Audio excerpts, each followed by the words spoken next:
ఆయన ఎప్పుడైతే ముస్లింలను ఇందులో కలిపాడో బీజేపీ దీన్ని కన్సిడర్ చేయదు అనేది రేవంత్ రెడ్డికి తెలుసు.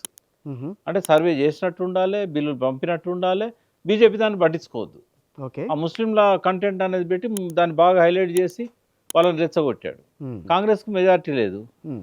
పోనీ 4 నెలల నుంచి ఏమన్నా ఎఫర్ట్ పెట్టిండంటే అది కూడా లేదు. 2 నెలలు గవర్నర్ దగ్గరనది. హ్మ్. అవసరం ఏందండి? ఒకనాడు కూడా గవర్నర్ దగ్గర పోయి దీన్ని పంపండి అని అడగలేదు. ఇప్పుడు ఎలక్షన్‌లు వాయిదా పడాలి రేవంత్ రెడ్డికి. ఇప్పుడు ఎలక్షన్ పెడితే ఆయనకు మెజారిటీ జడ్పీ చైర్మన్‌లు గానీ, మెజారిటీ మండల ప్రెసిడెంట్స్ గానీ రారు. ఓకే. దాన్ని వాయిదా వేయాలంటే మరి హైకోర్టు ఇచ్చింది కదా! డైరెక్ట్‌గా దాన్ని అప్పీల్ పోలేడు. అందుకని ఆర్డినెన్స్ మీద స్టే వస్తే అప్పుడు చెప్పుకుంటాడు. ఏందంటే ఆర్డినెన్స్ మీద స్టే వచ్చింది కాబట్టి సుప్రీంకోర్టు పోతున్నా అంటాడు. అక్కడేం చెప్తాడు?